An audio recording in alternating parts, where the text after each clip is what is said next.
Welcome to the Private Equity Experience Podcast, your backstage pass to the strategies, stories, and secrets that drive value in the PE universe. No filters, no fluff, just straight talk and expert insights to help you navigate the private equity world with confidence. And now your hosts, Ed Barton, Rory Liebhart, and Emily Sander. Private equity loves leverage, but their best leverage might not be debt, it might be politics. Today we're asking, does private equity just optimize business, or does it optimize the playing field itself? Hi, Ed. Hi, Rory. Hello. Good to see I you. am. Thoughts on this topic? Help set the stage here. Well, nothing moves without the bread being buttered on a certain side of the bread in this world. We know that. So influencing public policy is imperative in business no matter what. Yeah, I think the other piece is private equity folks are exceptionally, one, sophisticated, and two, in control of a significant amount of money.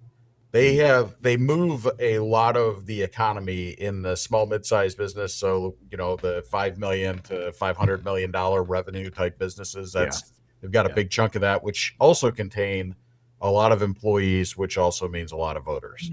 Mm-hmm. And so the ability, the private equity owners will carry an outsized weight with certain policy people, depending on what the issue is and whether it's kind of a student body right, student body left, like all of private equities go in a direction, or they're going to lobby really hard for certain changes to laws, regulations, et cetera, that might impact a portfolio company or vertical. Mm-hmm. And that's because at the end of the day, the private equity guys may or may not be really care about that, flounder that's, in some endangered flounder in some bay somewhere, but they will care about the fact that it's going to impact their return. Yeah. And or their carried interest. It's really about the money. Now, some of the most famous folks that are involved in politics, so like a Peter Thiel, for instance, started off in venture private equity and has now expanded his reach into politics more than even on the investment space. Yeah. So it's constantly going. But the one thing to keep in mind is private equity will always pull the tools out of their tool bag that they have available to them to make sure that the portfolio companies are fixed and get the highest return. And one of them is lobbying, politics, public policy. That's a critical So it's component. not just we're responding to regulation, we're actively trying to shape it.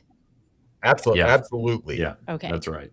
Actively And is this, the key word. like there. you mentioned, like some Exactly. industry pieces, but it could be like fee structures or loopholes or different. Well, Rory just mentioned the kind of the famous one, carried interest. Yeah. So carried interest was like a big deal in the 2016 presidential election, and amazingly, nothing ever happened. Now, carried interest is essentially the return that the private equity folks get. It's the cash they get paid at the time the investment sells. Now, they have generally a $0 investment, zero basis in that carried interest. But when they get paid, it doesn't come in as ordinary income, even though it's a return. They didn't get a return on any capital invested. It was actually on labor invested, which for all the rest of us is taxed at ordinary income rates. Yeah. For private equity, it's taxed at long-term capital gains rates. Yeah. Which means you have only up, because if you have zero basis, you can't have losses. So you only have capital gains. They're all long-term, which are taxed at, in some cases, less than half of what the federal ordinary income tax rates are with Social Security. Funnily enough, that is not the top thing I remember from the 2016 election, carried interest. That was at the top of the headlines in my mind. But okay, so, and then you said it was like a famous example that Rory mentioned. Is there like a particular regulation that goes along with this that? Well, it's what Ed talks about is the discussion of whether it gets taxed a certain way. So to Ed's point, the difference between long-term capital gains at say 23 to 25%, depending on some state taxes that get lumped in there, versus like just as a lump sum, perhaps 40% on ordinary income. So you can think about those rates being applied on very large sums of money. You're talking about ultimately a massive amount of taxation difference based on the treatment. And as these things go, policy changes are what actually make things different, or in this case stay the same, right? They wanted it to stay the same. It stayed the same. And is this at the firm level or like individuals? No, it's basically it applies to overall business and the characterization of. We're turning this into a taxation podcast, which I'm really out of over my skis on. This would be all Ed basically, but basically like the concept of carried interest as long-term cap gains is it's just debated because, as Ed said, is it really an investment if you have no investment in it? And investments are what are taxed with cap gains, as opposed to a salary or other income that's current, if you will, and not risk-based, is taxed as ordinary income. Okay. So so it's treated as an investment at a zero basis. So essentially versus a bonus. Yeah. But really it's a bonus based upon the sale of the business. And so that's the argument. And because of continued lobbying and direct and indirect ways in which you influence that, you've beaten that attack off from the other side that says, no, tax the shit out of it. It's just compensation. It's not an investment return. They'll like, but they managed to beat beat the good news is that allows private equity partners to give bipartisan support, bipartisan support to make this die. That's right. Okay, so they'll basically fight because bringing the nation together is really what we're doing. Private equity brings America together. That's the headline of this episode. Yes. That's going to be the thumbnail. Through debates about tax characterization. That's tried and true from the founding fathers. That's how we do it. Yeah. Excellent. Yeah. So is it like, this might be a way in? Is private equity, is it like buying time, rules, and options? The concept of buying things there, not so explicit. I mean, there's many different ways in which private equity industry influences policy. Yes, you make political campaign donations but at Ed's point, oftentimes you're making it to bipartisan channels. So you're not just like, pitching to one side, you're spreading it out, but also through, there's something to be said for being subject matter experts, right? When policymakers are, coming up with legislation and other regulatory changes, they look to industry experts to help guide that. So, stalwarts in the private equity industry, they can be considered that. And I think Ed covered it a little earlier, and then we can dive into this a little later, but sector-specific regulations and policy changes, then you bring on people that are very well versed in that specific sector, as opposed to just private equity. But the point is, having somebody that serves as either a lobbyist or supports lobbying is a way in which you make that influence. And we all know how things happen in DC.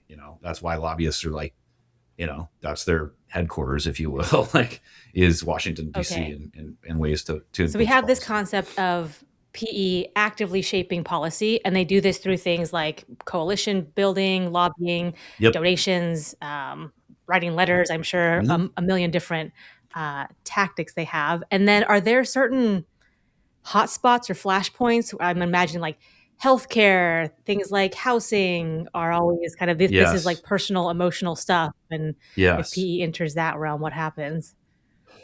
Well, let's tie it back to what are the thing, what is the ultimate goal here? I think we touched on one big time, which is taxation, and that that's a big one. But another one is about transparency and regulation within the businesses that these private equity entities and their their operating companies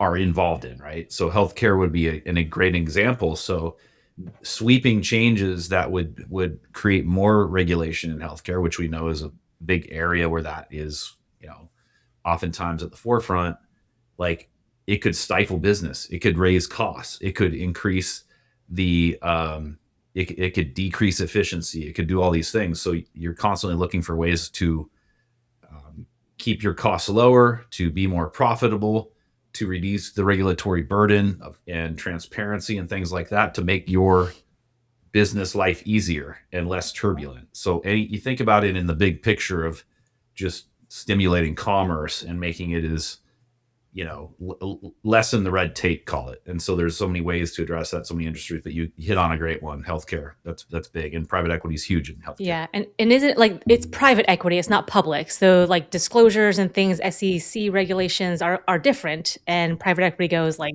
it's different for a reason. Yeah. Yep.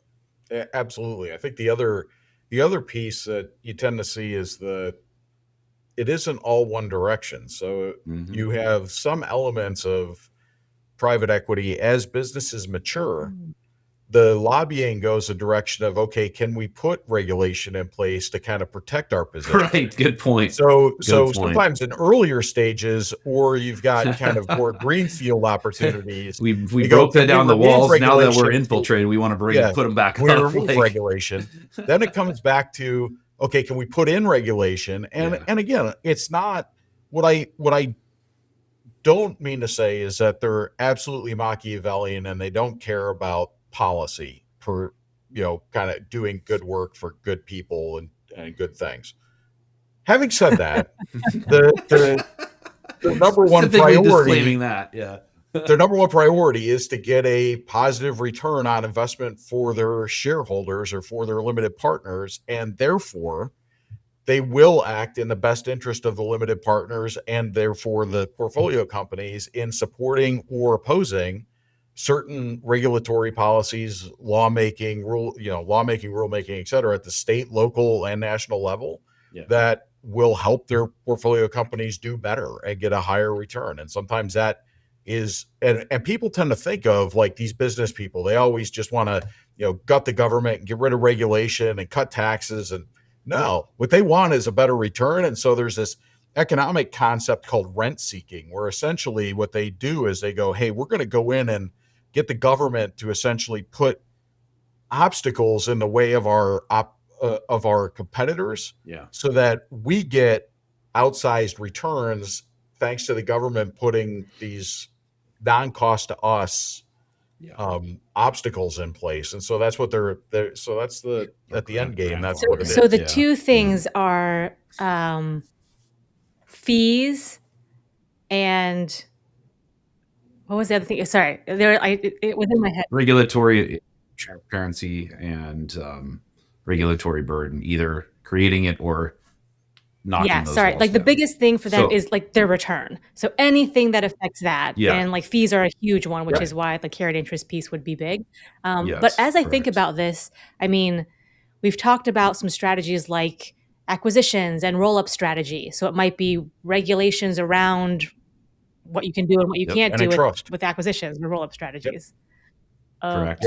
Antitrust is a big one. And I think now this isn't always private equity that's doing it. And so you get kind of, a lot of times it's the business community or a specific sector is moving a certain direction, and private equity is either, and again, I'll take an example. We were involved in, Rory and I were involved, actually all three of us were in a company where regulation in like drove the business. And so it created the business opportunity, and we essentially had a monopoly because you had a kind of an oligopolistic market that was being regulated by the EU. And so you're like, okay, and then we solved this, we provided the solution and got everybody to say, yeah, you're good people. As a matter of fact, we worked with like Interpol and ICE and all these other folks, so that, at the end of the day, we were like, everybody was like, no, they're good.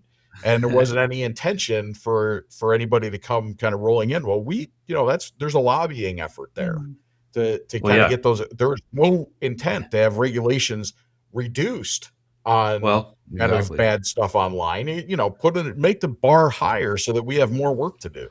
Well, and then to your point, once this company got in there, and it was, I think at the time it was a duopoly. It was one other business that was in the same ilk of the company we work for, but then subsequently once you're in, you don't want them to let others in too. So the lobbying effort is around why we specifically were superior, and you'd be wrong, regulators, to let others in, right? So ultimately that wall did come down, and so the burden of the burden to become part of that group you know uh, went away, and so then you had to like separate through innovation and stuff like that. But anyway, Well, very interesting way to and that wall think about came that. down because of lobbying. Yeah, exactly.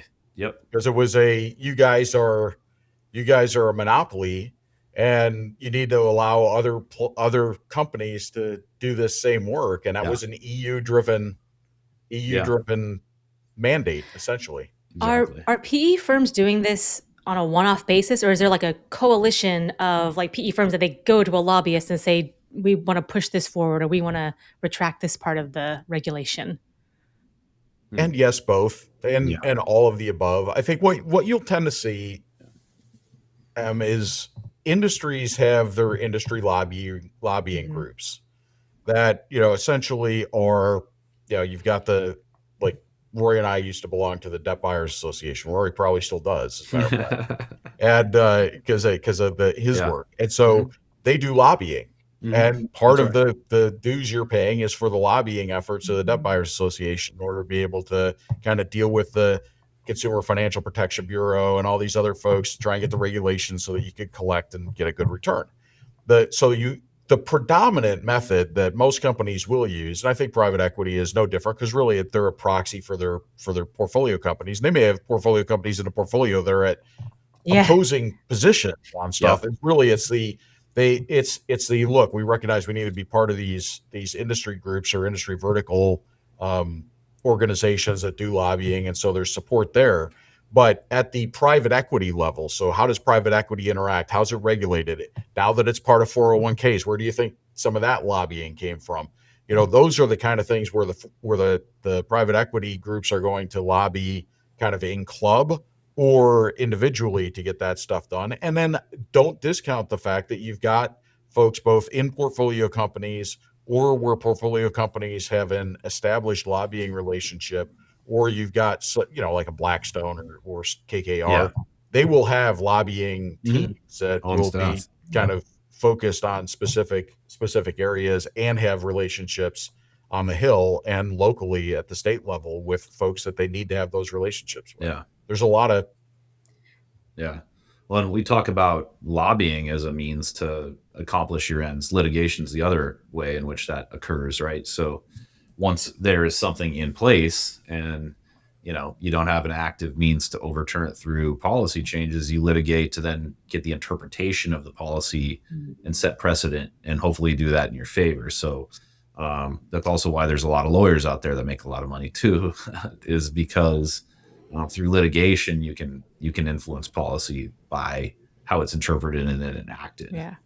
So it's huge. Who or how decides, like, amongst the PE lobby group, like, okay, we think this will be most beneficial for private equity, or at least this, like, our kind of private equity, and let's go for this one, or let's attach this element to this bill or whatever. Who decides, like, exactly how to do that?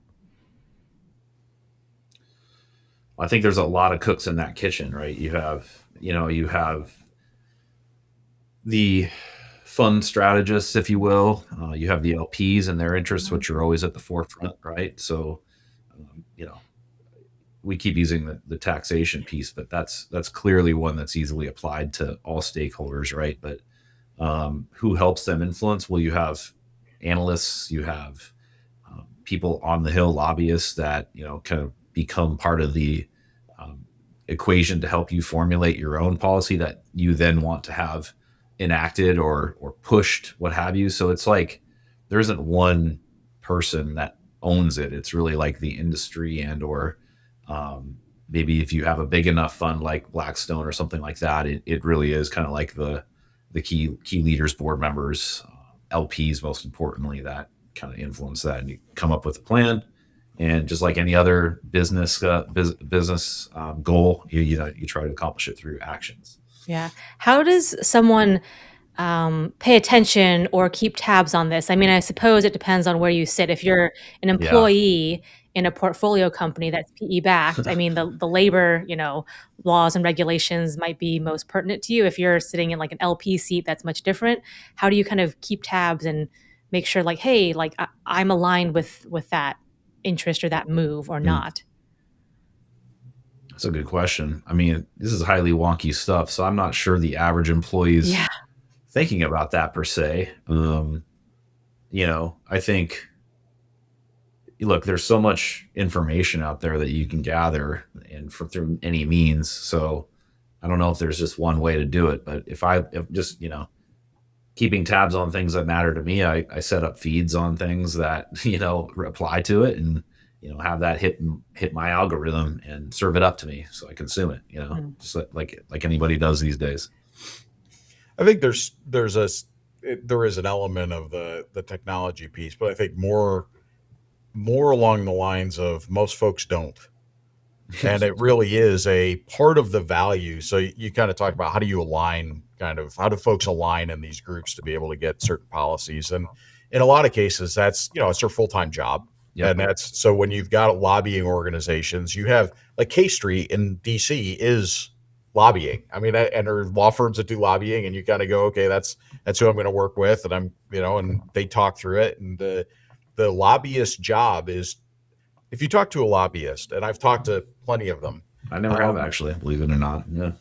They will tell you that their job is not to kind of get this done or that done. It's to educate. Their job is to educate, and their job is to educate both directions. So it's really to go, okay, this is what's happening in DC, or this is what's happening in Olympia, or this is what's happening in Albany or Sacramento. And so here's what's going on. And then they translate that back down to, and some of them use like some of the big ones, I belong to a couple. And so you've got ones like SHRM, for instance, that are like, their Society for Human Resources Management. They've got lobbying. And, they'll go, okay, here's the latest of, legislative updates and this and that and the other thing. And it comes floating down to you and they assemble it. And then, so they're educating down to their membership going, hey, here's what's going on. And then they have the education up to the policymakers, whether those are, the regulators or the elected officials that go, and here's what that policy, if you pass this, or I see that this is proposed, this is what it's going to do to my constituents.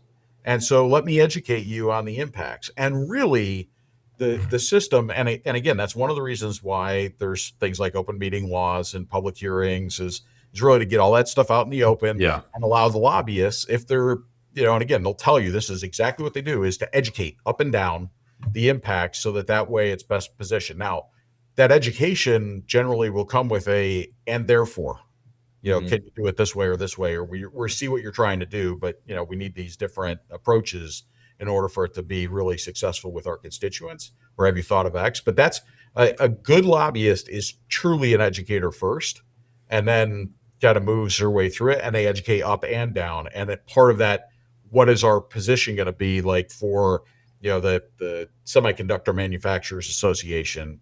What's our position going to be? It's really the lobbyists pull that information together, and then at their meetings, they go, hey, here's what we're thinking, here's what's going on. And then the boards of those, which generally belong or membership, kind of go, okay, yeah, let's go that direction. And this should be our legislative priorities for this coming year. What else should people know about this? I think the important thing from my seat is there's nothing nefarious about it. There's nothing wrong with it. As a matter of fact, it's democracy in action. So everybody goes, oh my God, the lobbyists, it's horrible, it's terrible. No, this is, like I said, I do honestly believe that most lobbyists view themselves as educators. So it's not a nefarious thing. But the private equity folks will utilize the lobbyists in order to protect their interests, improve the return, and really take their portfolio company to the next level. That's what they're charged with by their limited partners, and they're going to utilize all the tools in their toolbox. And that's one of the tools that they're going to use. And but don't look at it as it's an evil thing. It's democracy in action, and that education. Well, you said they're using lobbyists to pursue their interests. Like that's everyone does that. That's how it works. So you would be silly not to. It was being smart. So okay. exactly. Yeah. Rory, any? So it's not really any different than the way any other industry does it. There's maybe, as we talked about, some specific areas that matter more to private equity than, say, agriculture. But, the way in which policy change happens is as we just talked about, through this process of education and influence in various ways and in action. So direct and indirect. Has there any been like a famous flip flop where it's like, oh, they wanted this, and then right away they wanted the opposite? Ugh. The biggest one I could think of That's a good question. is the social media companies with we don't want to have any regulation. Yeah. And then they came back as you got the big boys like the Facebooks and whatever. We're going to put in policies and we're going to put in committees and we're going to have Congress try and put in some regulation on content. And again, that was, from my seat, that was one of those, look, we want to, if we can do this, the higher the regulatory wall, the more difficult it is to scale. And so the smaller upstarts are going to have trouble getting into our industry now that we've established ourselves and we have the resources to meet these new regulatory requirements. So let's push for that.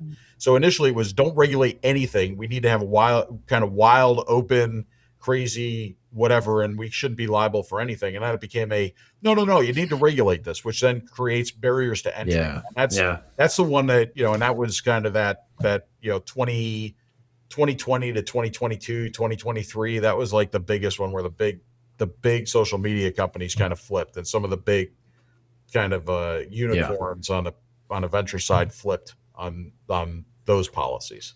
Yeah, the other one that's a really good question, and as I was talking about that example, the one that popped in my mind was banking, right? Like, so banking is one where it's still so old school that banks are holding their positions so strongly in the requirements and things like that to hold off the non-bank alternative lenders and sort of for consumers and the like to have access to financing other than like bank loans and credit cards, so fintechs and things like that. So as Ed said, to put up more regulation to make it harder to get a lending license nationally, which really makes it a lot easier to take on deposits. So you lower your cost for funding, all this thing, the other thing. So yes, once you're in, you're trying to put up a moat, and banking is such the old school way of running the economy through, lending and deposits. That's like, it's still here because of that, because of the regulations. The government's bailed the shit out of banks for years now.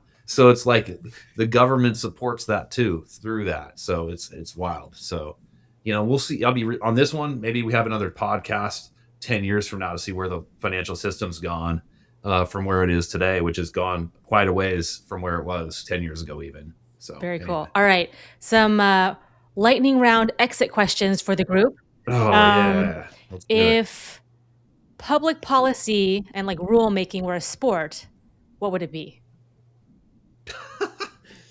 Don't cricket matches go for like days Yes. and shit, as opposed to like a really quick match. So I'd say cricket. I like that. I was thinking more like Greco-Roman wrestling.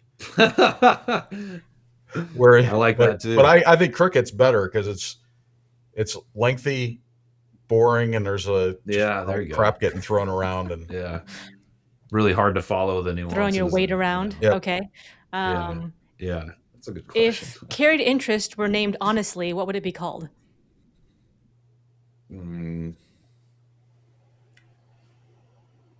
Profit share. It's what it is. Sell bonus. Yeah. Yeah, there you go. Yeah, getting really specific. Good point. Yes. Is I'll see you in court the most American sentence? Ooh. Well, I don't think it's necessarily like a Mongolian sentence. So yeah, I mean, I would say very American. Yeah. Yeah, I think that, or it's definitely more American than anywhere else. But I think the classic American begins with an FU before that, and then I'll see you in court. We're a very litigious society. We just are like built on it. We I'll are. sue you. We are, I'm gonna but sue you. we could have a whole podcast about my thoughts about how to solve that problem. I want to have Future that. Let's topic. do that. All right. Let's see here. Wait, loosely connected to PE, and we can make it happen. Yeah. You are forced to work in DC for 1 year. Are you a lobbyist, a regulator, congressional staffer, journalist? Well, I'm going to play for the Washington Capitals hockey team, but no. Yeah, I'm a lobbyist for Lobbyist, sure. yeah. I'm You an are an educator educator at at heart. heart. Okay, that works. And so I think I would go in there as an educator, and I would be an effective lobbyist. Okay. I, on the other hand, am a schmoozer, kind of, and so I would do it from that angle, because that's the one thing we didn't talk about lobbyists. They're educators, but you are a relationship builder. That's what you do. Oh, yeah. As well. They're schmoozey. To be able to get a seat at the table to tell that story. Okay. Yeah, I mean, they have their connections. They got to build those relationships and keep them up. Yeah. All right, last one here. We talked about like disclosures and transparency. What's the funniest thing they'd accidentally reveal in a disclosure? Like if PE had to go like, okay, here's everything. Whoopsies, now you can see that. Oh my gosh. I'm trying to concisely talk about how the sausage is made, but yeah. I think the LP agreements would be pretty interesting to see. Oh, interesting. Okay. Yeah, I was gonna say that or partner compensation. There you go. Yeah. Yeah. Yeah. In a public company, your top employees have to be disclosed, or comp plans have to be disclosed in the Def 14 in the proxy statement. Mm-hmm. Nothing like that in private equity, and that might be an interesting thing, especially for the LPs to see. Interesting. Yeah, we always get to hear how much Jamie Dimon makes every year, and it's a lot. Yeah. But talk about private credit, private equity. Jamie's a piker. Well, I was thinking, I was like, what's the equivalent question to like, I remember I would have to approve expense reports, and some of the, like, I saw the wildest shit on expense reports. I'm like, you can't expense that. Ed, you and I had one, like one dude tried to expense hair gel, and I was like, no. Well, I've heard of these. We're things. Not expensing your hair gel. Well, I've seen and also, them too, why is your hair gel $72? Like, what are you putting in your hair? All right. Yeah, crazy. Thanks, Rory. Thanks, Big Rigs. Thanks, Sweet Eddie B.